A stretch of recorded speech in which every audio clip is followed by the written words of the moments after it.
안녕하십니까. 11월 6일 아침 김경국TV 시작하겠습니다. 선거법 위반과 위정교사 혐의에 대한 1심 선고를 앞둔 이재명 대표가 이상행동을 보이고 있습니다.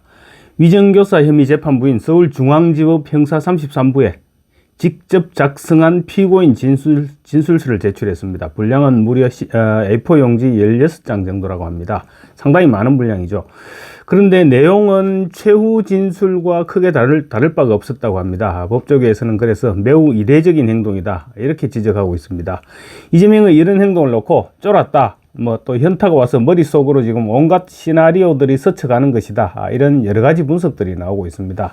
심지어 선거법 위반 재판부가 재판에서 유죄가 선고되고 나면 위정교사 혐의로 법정 구속이 선고되는 그런 상황을 우려했기 때문이 아니냐, 이런 말까지 나오고 있습니다. 위정교사 혐의 재판이 그만큼 두렵다는 얘기이기도 하겠죠. 15일 선거법 위반 재판부인 서울중앙지법 형사 34부 한성진 부장판사가 피선거권 박탈에 해당하는 형을 선고하게 되면 위정교사 혐의 재판부인 형사 33부 김동현 부장판사는 자기 손으로 이재명의 정치 생명을 좌우하게 된다는 그런 부담을 들 수 있기 때문입니다. 장문의 피고인 진술서를 제출했던 것은 당연히 재판에 영향을 끼치고 싶어서이겠죠. 그렇지만 진술서에 결정적인 상황 변화가 없을 경우 정작 재판에는 큰 영향을 끼치지 못할 것이다, 이런 전망이 우세합니다. 왜냐하면 벌써 판결문 초안은 이미 작성됐을 것이고, 그래서 초안을 놓고 주심과 좌우 판사들이 판결문을 최종 검토하고 있는 그런 타이밍이기 때문입니다. 그래서 이 시점에 변호인 의견서를 제출한 것이 상식적으로 납득할 수 없는 행동이다, 이런 말들이 나오고 있는 것입니다. 1심 선고에 대한 현타가 와서 정신을 차리지 못하고 있는 상태이거나 아니면 또 다른 공작을 벌이기 위한 고도의 전략이 아니냐, 이런 분석까지 나옵니다. 이재명은 재판을 받으면서 사실 워낙 상식을 벗어나는 언행을 계속해왔죠. 그렇기 때문에 재판부도 피고인 진술서의 의미가 뭘까? 이렇게 고민하고 있을지도 모를 일입니다. 결심 공판을 하면서 최후 진술을 통해서 자신의 주장을 충분히 밝혔을 것인데, 최후 진술과 별반 차이가 없는 피고인 진술서를 제출한 것은 확실히 이례적이기는 합니다.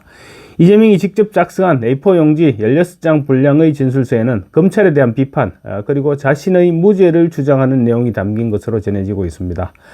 그런데 아이러니하게도 이재명 자신이 생각해도 유죄가 선고될 것 같으니 그래서 피고인 진술서를 다시 제출하지 않았겠느냐, 이런 분석도 가능해 보입니다. 겉으로 주장하는 것처럼 무죄를 확신한다면 굳이 최후 진술과 별반 차이가 없는 피고인 진술서를 다시 제출할 필요가 있었겠느냐, 이런 말이죠.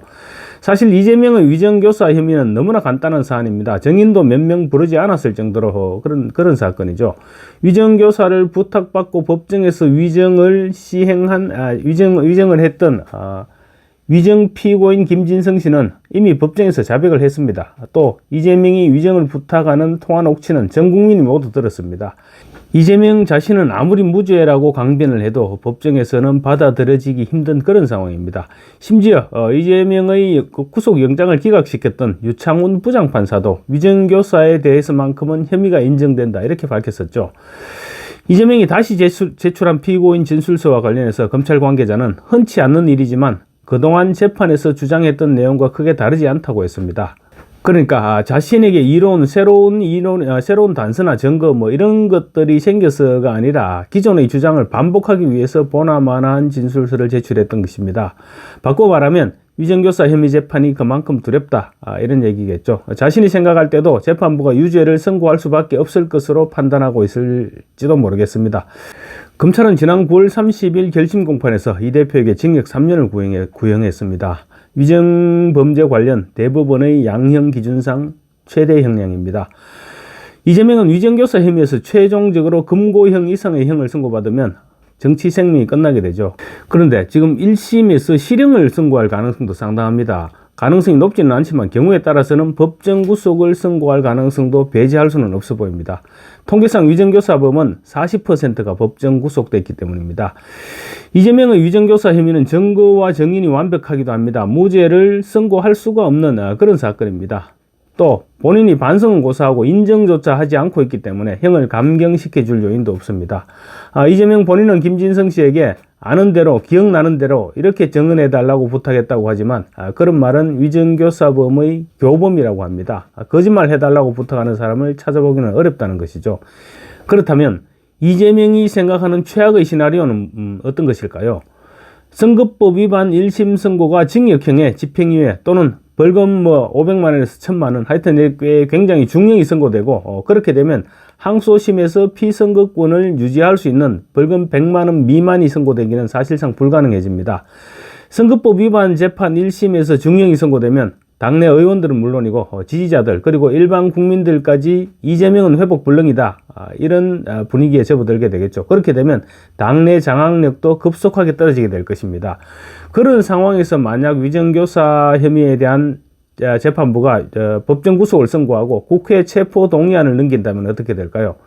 가결까지는 몰라도 민주당 내 의원들이 단일 대우를 기대하기는 힘들어질 것입니다. 그런 상황이라면 친문계 의원들은 당연히 등을 돌릴 것이고 또 금투세 폐기로 마음이 상한 의원들의 이탈도 각오해야 됩니다. 최근 들어 조국 혁신당과의 관계도 원만하지 못합니다. 설령 부결된다고 하더라도 이탈표가 많아지면 이재명은 구속되지 않는다고 하더라도 정치적인 타격은 엄청난 타격을 입을 수밖에 없겠죠. 요약하면 선거법 위반 재판에서 치명상을 입게 되고 위정교사 혐의 재판에서 목을 죄어오는 것이 이재명이 생각하는 최악의 시나리오가 아닐까 싶습니다. 상황이 그런 식으로 전개되면 이어지는 대북 불법 송금 사건 재판은 이재명에게 카운터 펀치가 될 가능성이 높아집니다. 이재명에게는 또 계속 악재가 쌓여가고 있습니다. 이재명은 최근 검찰이 구속영장을 신청한 신영대 의원에 대해서 당 법률위원회에 신 의원의 혐의 유무와 구속 필요성, 정치 탄압 가능성까지 검토하라는 지시를 내렸습니다. 신 의원은 태양광 사업과 관련 1억 원대의 뇌물을 받은 혐의와 함께 당내 경선 여론조사와 관련해서 거짓 응답을 유도한 혐의를 받고 있습니다. 검찰은 이 사건과 관련해서 이미 신 의원의 전 현직 보좌관과 선거사무장, 군산체육회 전 사무국장 등을 이미 기소한 상태입니다. 이들 중 상당수가 법정에서 혐의를 인정했습니다. 또 심지어 전직 보좌관은 알선수재 혐의로 구속까지 되었습니다. 신영대는 한마디로 중대 뇌물범죄 피의자입니다. 이런 상황에서 이재명이 정치 탄압 가능성 운운하는 말을 한 것입니다. 아무리 소속 의원이라고 하더라도 뇌물수수 혐의를 받고 있는 상태에서 그것도 전직 보좌관이 이미 구속까지 됐는데 정치 탄압을 검토하라는 것은 넌센스가 아닐 수 없습니다. 그래서 이재명 자신에 대한 체포 동의안이 신청됐을 경우에 대비하려는 것이 아니냐, 그런 분석도 없지 않습니다. 민주당이 사만시대 범죄 피의자들이 도망쳤던 소도냐, 이런 비난까지 들끓고 있지만 지금 상황에서 이재명 입장에서는 단일 대우 유지가 급선무이기 때문입니다. 그러나 신영대 의원 한 사람에 그치지 않을 가능성도 지금 적지 않습니다. 검찰이 민주당 돈봉투 의원 6명, 민병덕, 김영호, 백혜련, 전용기, 박성준, 황운하, 이렇게 6명이죠. 그 6명 개개인에 대해서 날짜를 특정해서 다음 주까지 검찰에 출석하라, 이렇게 최후 통첩을 보냈습니다. 그런데 이들은 마지막 소환 요구에도 불응할 가능성이 높습니다. 그렇게 되면 검찰은 수사를 하지 않고 기소를 하거나 아니면 체포영장 청구를 통한 강제구인에 나서게 됩니다. 현역 의원 6명을 한꺼번에 강제구인하는 것은 검찰 입장에서는 부담스러울 수도 있습니다. 그렇지만 근 10달에 걸쳐서 6차례 이상의 소환 요구에 불응하고 있습니다. 또 같은 혐의를 받고 있는 허종성 의원 등은 이미 1심에서 징역 3개월에 집행유예 1년 선고를 받았기 때문에 체포영장 청구에 대한 명분은 충분하다고 할 수 있습니다. 만약 야당 의원 6명에 대해서 체포영장을 한꺼번에 청구하게 되면 신영대 의원을 포함해서 7명에 대해 본회의에서 체포동의안 표결이 이루어지는데 검찰과 마찬가지로 민주당 역시 이들 모두를 부결시킨 데는 부담스럽지 않을 수 없을 것입니다. 그런 상황에서 이재명 대표의 1심 선고 재판이 2건이나 실시됩니다. 만약에 이재명의 체포동의안까지 상정된다면 민주당은 그야말로 만신창이가 될 수밖에 없습니다. 특히 국민의힘과 새미래민주당 등 여야 정당들이 이재명의 재판을 생중계해야 된다, 이렇게 지금 목소리를 높이고 있죠. 그런 점도 부담스러울 수밖에 없을 것입니다. 이재명에게는 그야말로 현타의 시간이 시작된 것입니다. 감사합니다. 구독과 좋아요 그리고 알림 설정으로 많은 격려 부탁드리겠습니다.